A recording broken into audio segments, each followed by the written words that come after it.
Bom dia, sejam todas bem-vindas e todos bem-vindos para mais um Bora Ler a Bíblia. Sim, sejam todos bem-vindos e bem-vindas.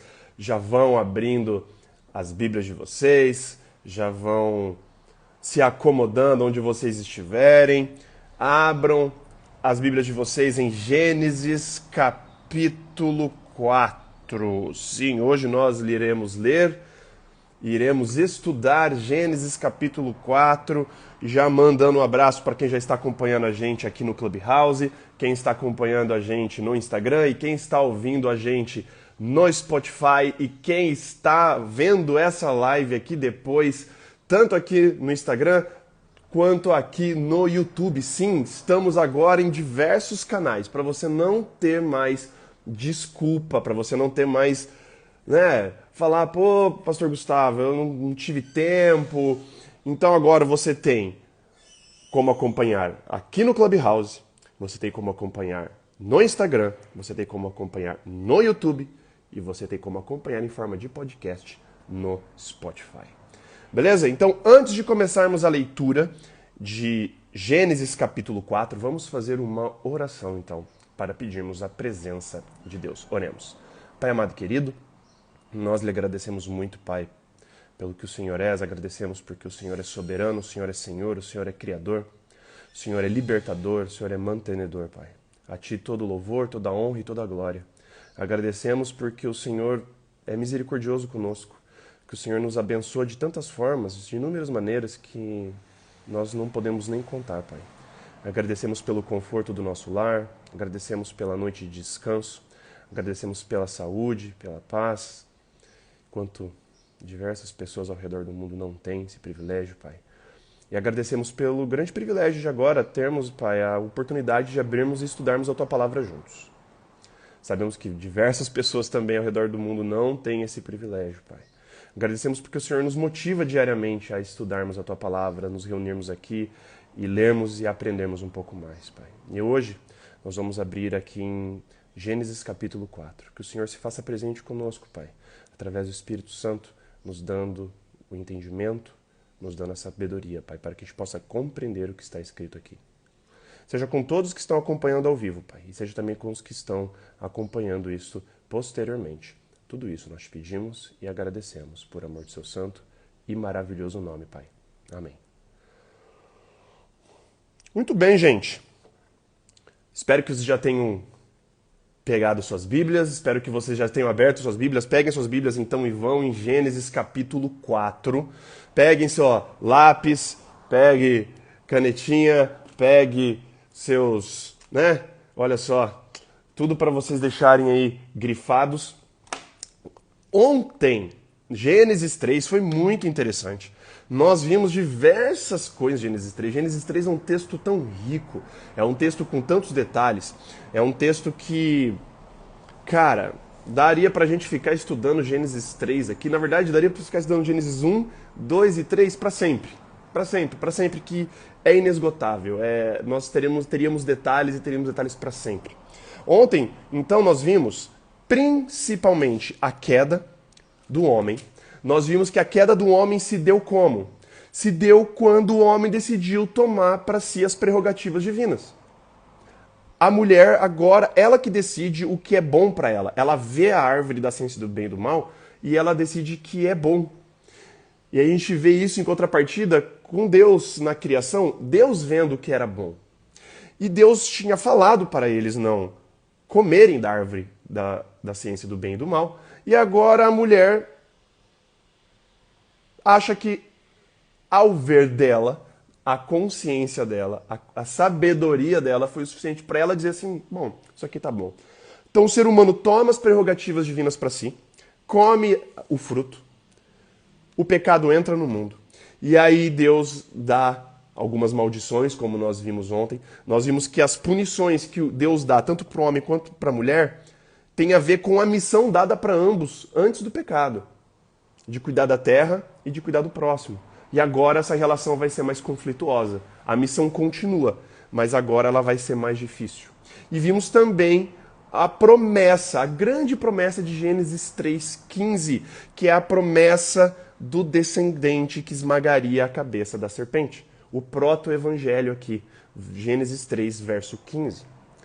Agora, o cenário é esse, o cenário é o ser humano expulso do jardim, um anjo querubim guardando a entrada do jardim, o ser humano ali nas portas do jardim, fazendo seus afazeres. E agora nós vamos começar Gênesis capítulo 4, então. Vamos começar a ler Gênesis capítulo 4, verso 1, na minha Bíblia, que está na Nova Versão Internacional, começa assim. Adão teve relações com Eva, sua mulher, e ela engravidou e deu à luz a Caim. Olha que interessante, já, só de você começar, a gente já começa a ter um negócio, se você for parar para analisar o texto. Deus tinha acabado de falar para Adão e para Eva, no capítulo anterior, que eles iriam morrer. Que, enfim, que não importa, eles iam morrer, eles iam voltar para o pó da terra. Mas mesmo assim, e mesmo com Deus falando para a mulher que ela ia sofrer muito mais, ele ia multiplicar o sofrimento dela agora quando tiver dar à luz. E ela, mesmo assim, aparece aqui no capítulo 4 já, ela tendo relações e engravidando, mesmo sabendo de tudo que ia acontecer. Mas olha que interessante. Adão teve relações com Eva, sua mulher, ela engravidou e deu luz a Caim. E disse ela, com o auxílio do Senhor tive um filho homem. E voltou a dar à luz, desta vez, a Abel, irmão dele. Olha que interessante. Olha a descrição de Caim com relação à descrição de Abel. É dito muito de Caim e dito nada de Abel. Quando Eva dá luz a Caim, ela fala, com auxílio do Senhor tive um filho homem. Aí depois, voltou a dar à luz, dessa vez a Abel, irmão dele. Acabou. Muito louco que quando Eva dá à luz a Caim, e ela fala, ai, graças a Deus, eu tive um filho homem. O que ela estava pensando? Ela estava pensando na promessa de Gênesis 3:15, que o descendente dela esmagaria a cabeça da serpente. Ela fala assim, pronto, dei a luz, Caim, esse é o meu filho, esse é o descendente que vai esmagar a cabeça da serpente. E aí eu tive Abel, que era irmão de Caim. Notem, lembre-se também das repetições. Lembra que eu disse no estudo, lá no Gênesis 1, notar e entender as repetições de palavras. E aqui a gente vai ter um ritmo muito interessante. Nós vamos começar a ter uma construção que vai fazer assim, Caim, Abel, Abel, Caim, Caim, Abel, Abel, Caim. Vai dar um ritmo. E olha só, Abel tornou-se pastor de ovelhas, verso 2, e Caim, agricultor. Passado algum tempo, Caim trouxe do fruto da terra uma oferta ao Senhor. Abel, por sua vez, trouxe as partes gordas das primeiras crias do seu rebanho. O Senhor aceitou com agrado Abel e a sua oferta, mas não aceitou Caim e a sua oferta. Vemos aqui então agora um momento litúrgico, um momento de adoração. E nós vemos o que cada um escolheu para trazer para ofertar a Deus. Aqui nesse momento do texto, não é explicado pra gente, não é nada explicado pra gente, o que era que tinha que trazer uma ovelhinha ou que tinha que trazer alguma coisa. No texto bíblico, não é dito pra gente. O que é dito e o que é entendido nas entrelinhas do texto é o que pode importar pra gente agora, nesse momento.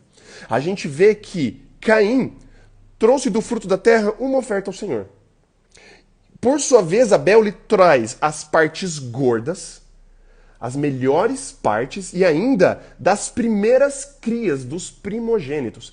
Você nota aqui um cuidado de Abel com sua oferta e você vê um whatever de Caim.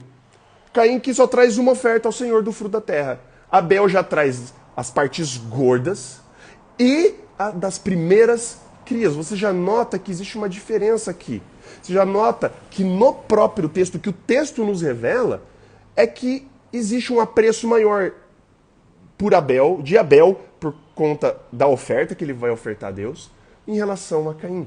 Nós iremos ver lá mais para frente, nós iremos ver lá tanto em Abraão e para mais para frente, a partir até de Noé, que existe o sistema sacrificial, que é uma ovelha. Nós sabemos como que acontece, mas aqui no texto, por enquanto, não é nos revelado nada.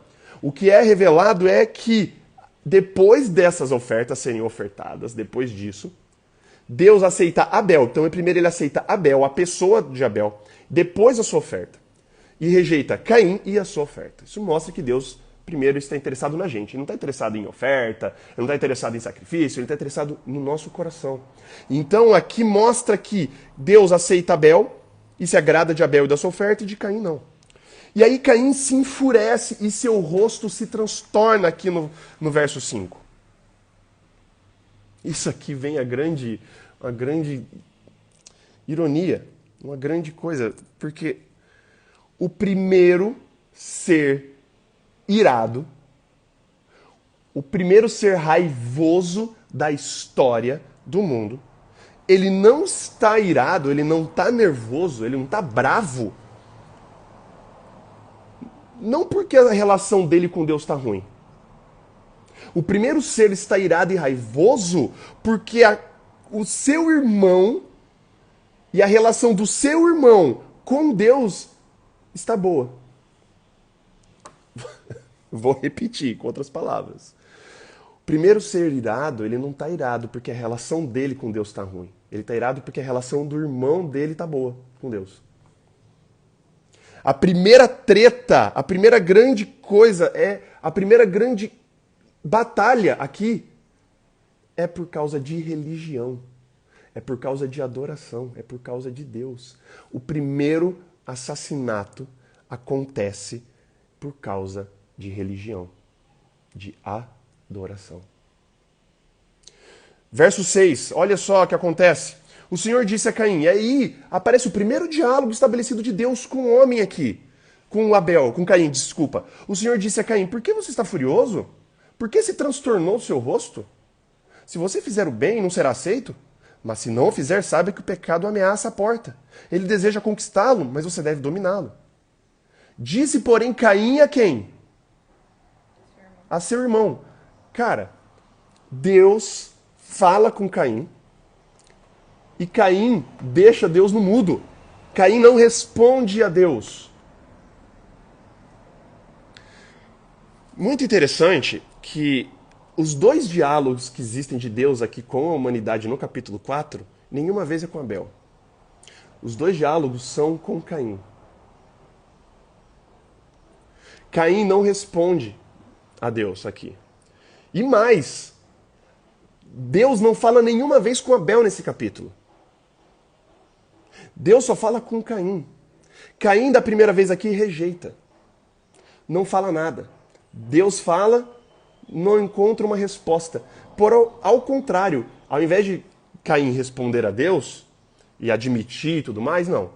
Verso 8, disse, porém, Caim a seu irmão Abel, vamos para o campo. Caim arma uma arapuca. Caim arma uma cilada. Quando estava lá, Caim atacou seu irmão, Abel, e o matou. Então o Senhor pergunta a Caim, onde está o seu irmão Abel? Note a ênfase da palavra irmão. A palavra irmão aparece 7 vezes aqui nesse capítulo, enfatizando que Abel era irmão, era o irmão, não era qualquer um. Mesmo se fosse qualquer um, não era qualquer, era o seu irmão. E a palavra irmão aqui nesse capítulo aparece 7 vezes com relação a Abel. Onde está seu irmão Abel? E aí sim Caim responde, não sei. Sou eu o responsável por meu irmão? E essa pergunta ressoa até hoje, né? A grande pergunta que é nos feita e nossa resposta, por acaso sou eu o guardador do meu irmão? Por acaso sou eu responsável pelo meu irmão? Disse o Senhor, o que foi que você fez? Escute. Da terra o sangue do seu irmão está clamando. Agora, amaldiçoado é você pela terra que abriu a boca para receber da sua mão o sangue do seu irmão.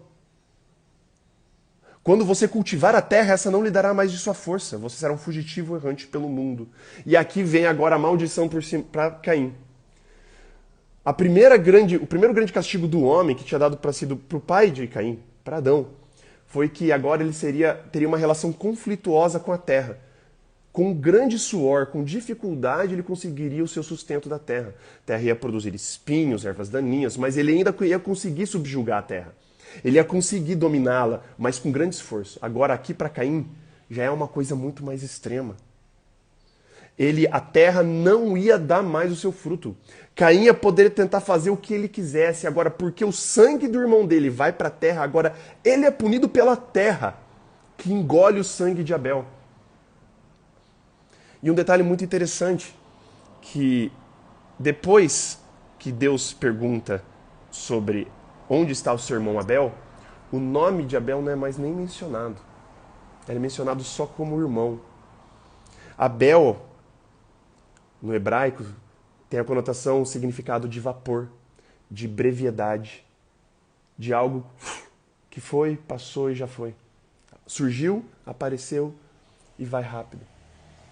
Abel, aqui ele aparece, não fala uma palavra, é morto.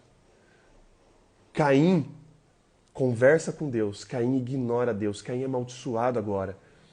O personagem principal dessa história aqui não é outro senão Caim. E agora, Caim vê que essa punição de Deus é tensa, porque ele percebe, nada mais agora do que eu vou fazer na terra vai me dar sustento, eu não vou conseguir. E aí disse Caim ao Senhor, agora vem a relação. Agora esse diálogo é estabelecido e Caim fala para Deus. Verso 13, meu castigo é maior do que eu posso suportar. Hoje me expulsas dessa terra e terei que me esconder da tua face. Serei um fugitivo errante pelo mundo e qualquer que me encontrar me matará. Agora Caim, depois de ter matado seu irmão, está com medo que matem ele. Olha só como o ser humano é, né? Pimenta no olho do outro não arde. Caim acaba de assassinar o seu irmão por conta de religião. Caim acaba de fazer uma atrocidade. Agora ele está com medo que a atrocidade que ele acaba de cometer seja cometida com ele. Ah, Deus, por favor. Acabei de matar meu irmão e por causa disso eu tenho medo agora que o Senhor falou, os outros vão me matar. O ser humano é um bicho egoísta e invejoso desde o dia zero. Mas olha Deus, cara. Olha Deus. Verso 15. Mas o Senhor lhe respondeu, não será assim. Se alguém matar Caim, 7 vezes sofrerá a vingança. E o Senhor colocou em Caim um sinal, para que ninguém viesse a encontrá-lo matasse. Mesmo Caim feito tudo o que Caim tinha feito. Caim mata o seu irmão. Caim não demonstra um arrependimento. Caim não está nem com remorso. Caim está com remorso por causa das consequências do que vai acontecer com ele. Ah, agora eu não vou produzir nada à terra e a galera ainda vai me encontrar e ainda vai querer me matar. E mesmo assim Deus demonstra misericórdia com Caim. Coloca um sinal no Caim para ninguém matar Caim. Mesmo com a atrocidade do pecado, do assassinato que Caim acaba de cometer, Deus ainda é misericordioso, bota um sinal, que nós não sabemos que sinal é esse, coloca um sinal em Caim, como misericórdia para ninguém matar Caim. E ainda fala que quem matar Caim ia sofrer 7 vezes a vingança. E verso 16, então Caim afastou-se da presença do Senhor e foi viver na terra de Nod, a leste do Éden. Caim vaza, sai dali, se estabelece ao oriente do Éden. E agora, a partir daqui, nós vemos que existe uma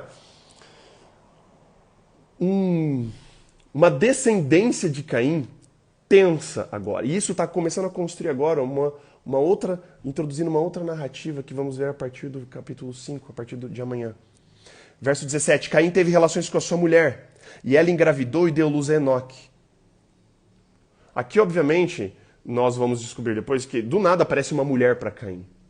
Obviamente, esses filhos aqui, essas pessoas, com certeza eram todos filhos e filhas de irmãos, meio-irmãos de Adão, de Caim, filhos de Adão e Eva. No começo, foi assim. Irmãos com irmãs. A grande ordem de ser fértil, multiplicar, encher a terra, subjugar e dominar ainda continua, que está lá em Gênesis 1, verso 28. Caim então teve relações com a sua mulher, e ela engravidou e deu à luz a Enoque.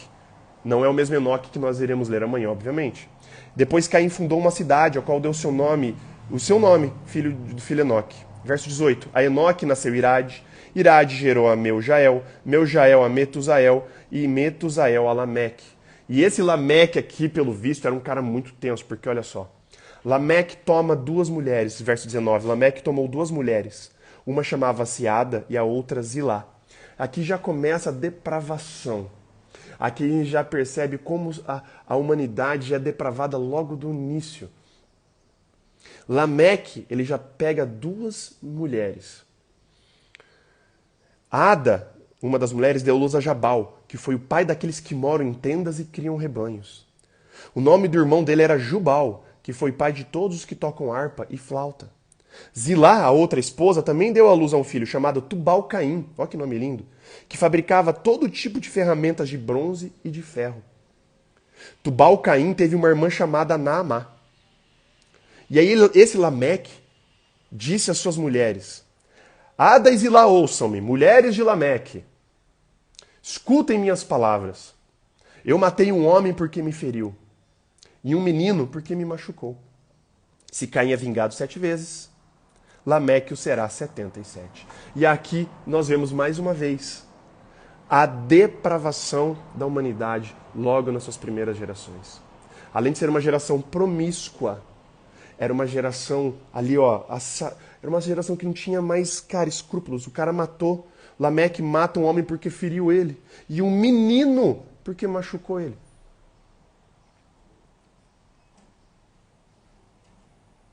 Em contrapartida, verso 25 mostra que Adão e Eva ainda continuam procriando, continuam tendo relações, continuam atendendo a ordem de sejam férteis, multipliquem-se, cresçam, de Gênesis 1, verso 28. Verso 25 aqui de Gênesis 4. Novamente Adão teve relações com a sua mulher, e ela deu à luz a outro filho, quem chamou de Sete, dizendo: Deus me concedeu um outro filho no lugar de Abel, visto que o Caim o matou. Também a Sete nasceu um filho, e que deu o nome de Enos. E nessa época começou-se a invocar o nome do Senhor. E aqui nós vemos agora as duas linhas paralelas se multiplicando, crescendo e enchendo a terra juntas. E isso vai fazer muita diferença. Isso a gente vai fazer, vamos estudar mais para frente. De um lado, a linhagem de Caim, promíscua, assassina, adúltera, nem aí, sem escrúpulos nenhum. O cara matou um menino porque machucou ele. Do outro lado, a linhagem ali de Adão e Eva, vindo de Sete, do outro filho. E ele fala que ele já teve um outro filho que chama Enos.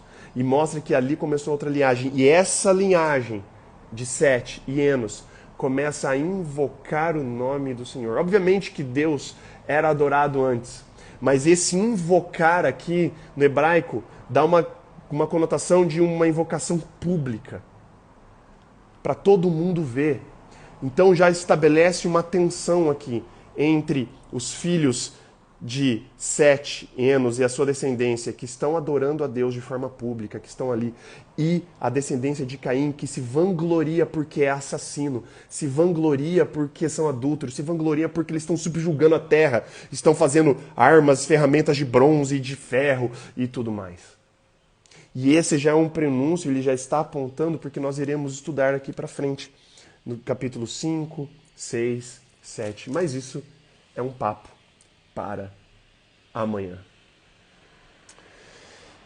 Vamos orar? Pai amado e querido que estás nos céus, nós somos muito gratos, Pai, mais uma vez, pela oportunidade que nós temos de estudar a Tua Palavra, Pai. Hoje nós estudamos aqui o capítulo 4 de Gênesis e vimos a situação da humanidade desde a primeira geração, Pai. E nós vimos que a primeira grande treta, o primeiro grande rolo, o primeiro ser raivoso, o primeiro assassinato, aparece num contexto de adoração, aparece num contexto de religião, Pai. O ser humano fica irritado com o seu próximo, com o seu irmão, por causa da relação do seu próximo com Deus. O ser humano fica bravo não porque a sua própria relação com Deus está zoada, está ruim, mas ele fica bravo porque a relação do próximo com Deus está boa. Isso tem que falar pra gente hoje, Pai. Isso acontece desde aquela época. A inveja com a adoração do próximo. Em vez de olhar para si, em vez de olharmos para nós mesmos e tentar corrigir a nossa relação e o nosso relacionamento com Deus, a gente fica bravo com o relacionamento do outro e quer apontar e falar do relacionamento do outro com Deus, Pai. E ironicamente no texto, Pai, nós vimos que o Senhor vem falar com Caim e não fala com Abel. O Senhor mais uma vez buscando o ser humano com o coração duro, o ser humano com o coração obstinado, o ser humano com o coração contra ti, o Senhor indo atrás. O Senhor vai atrás de Caim, chama a razão, apela à razão de Caim. E Caim te rejeita, Pai. E ainda assim, Caim te rejeitando, Pai. O Senhor ainda é misericordioso com ele, colocando um sinal nele, para que ninguém matasse ele, Pai. Isso mostra pra gente também, Pai, que desde o início, a gente vê aqui nas gerações de Caim, Pai, que o mundo é injusto. Isso mostra que a justiça humana é falha. Que esse mundo aqui, Pai, os bons nem sempre vão se dar bem. Abel aqui, coitado. Abel fez tudo certinho. Abel te adorou da forma certa. O Senhor aceitou Abel. O Senhor aceitou a sua oferta, porém Abel aqui acaba assassinado. Isso mostra pra gente que o mundo que a gente tá, desde o começo, Pai, é um mundo injusto, Pai. Em que o bom nem sempre vai prosperar. Pelo contrário, a gente vê a prosperidade aqui dos maus. A gente vê a prosperidade da descendência de Caim. Nós vemos Lameque tomando 2 mulheres, Lameque assassinando. Nós vemos as pessoas aqui cuidando da terra, de rebanhos. Nós vemos as pessoas aqui criando instrumentos de ferro e de bronze. Nós vemos aqui Caim construindo uma cidade. Nós vemos aqui o mal prosperando. Enquanto o sangue do inocente está na terra, clamando por justiça, Pai. O sangue dos inocentes, Pai, o sangue dos que te adoram, clamam desde do primeiro grande assassinato, Pai. Mas nós vemos também, Pai, que apesar do mundo ser injusto desde o dia zero ali, desde quando o pecado entra no mundo, nós vemos que existe um grupo de pessoas que mesmo em face de todas essas injustiças, ainda assim começa a invocar o seu nome, Pai. E invocar assim de forma pública, em contrapartida com o outro lado, Pai. Que a gente possa entender isso, Pai. Que a gente possa hoje assumir o lado certo, não importando as consequências, Pai. Nós sabemos que o mundo é injusto para quem te segue, Pai. E será assim até o Senhor retornar. Que o Senhor nos faça entender isso. Enquanto várias pessoas e vários lugares dizem que estar do seu lado é prosperar, é uma garantia de uma vida boa, de uma vida próspera, Pai, nós vemos que desde o dia zero não é isso. Que nós possamos entender isso. Que o Senhor nos invita ao Santo Espírito, Pai, para nos fazer compreender durante essa semana, o dia de hoje, Pai, essa dura realidade, Pai. Mas assim como a Eva tinha esperanças, Pai, desde o primeiro filho, do descendente, hoje nós sabemos que o Senhor veio, se fez como um de nós, esmagou a cabeça da serpente, para dentro em breve o Senhor retornar e nos levar para os céus, para estar contigo, Pai. Quero pedir que o Senhor seja com todos os que estão acompanhando aqui o Bora Ler a Bíblia. Seja os que estão acompanhando aqui no Clubhouse, seja os que estão acompanhando aqui no Instagram, os que estão acompanhando no YouTube, os que estão ouvindo o podcast depois no Spotify, Pai. Seja com todos e com todas as famílias aqui representadas, Pai. Seja também com todos os que estão em situação de vulnerabilidade. A pergunta de Caim para Deus, por acaso sou eu responsável pelo meu irmão? Essa pergunta não encontra nem resposta. Deus nem se dá o trabalho de responder, porque sim, nós somos responsáveis pelo nosso irmão. Lembrando que o grande propósito foi dado lá no Jardim do Éden. Cuidar da terra e cuidar do próximo, Pai. Seja com os menores, Pai, desse reino. Seja com os que estão em situação de vulnerabilidade, os que estão morando nas ruas. Seja com os que estão passando fome. Seja os que estão passando por tragédias naturais, como estamos vendo aqui no Brasil, como estamos vendo ao redor do mundo, Pai. Seja com esses menores, Pai, e nos mostre pessoas assim, para que nós possamos auxiliá-los, Pai, e ser bênção na vida delas. Perdoe os nossos pecados e faltas, Pai. Tudo isso nós te pedimos e agradecemos, por amor de seu santo e maravilhoso nome, Pai. Amém. Muito bem, gente. Queria agradecer mais uma vez a presença de todos vocês. E se é a primeira vez que você está acompanhando aqui com a gente, saiba que nós fazemos o Bora Ler a Bíblia todos os dias, de segunda a sexta, das 7h30 às 8 da manhã, sábados, domingos e feriados, das 8h30 às 9 da manhã, todos os dias ao vivo pelo Clubhouse e pelo Instagram, lendo um capítulo da Bíblia por vez. Caso vocês tenham alguma dúvida, caso vocês tenham algum comentário, pode vir falar comigo. Se tiver meu contato no WhatsApp, você pode vir falar comigo no WhatsApp. Se você tiver aqui, vem no Instagram, me adiciona no Instagram, manda mensagem para mim aqui no direct. Vamos conversar, traga suas dúvidas. Se eu não tiver resposta imediata, eu prometo que eu vou atrás. Mas não deixe de perguntar, não deixe de comentar se você tiver algum comentário. E se você puder, indique isso para as outras pessoas. Indique aqui o meu contato aqui no Instagram, que nós estamos fazendo isso aqui todos os dias. Indique o meu contato aqui no Clubhouse, que estamos fazendo aqui todos os dias. Assine o nosso podcast lá no Spotify e se inscreva-se no nosso canal lá no YouTube. Eu sempre deixo aqui os endereços nos meus stories no Instagram. Beleza, gente? Então, ficamos por aqui. Deus abençoe a todos e até amanhã, 7h30 da manhã, com Bora Ler a Bíblia, Gênesis capítulo 5. Valeu, gente, um beijo, um abraço, valeus e falous!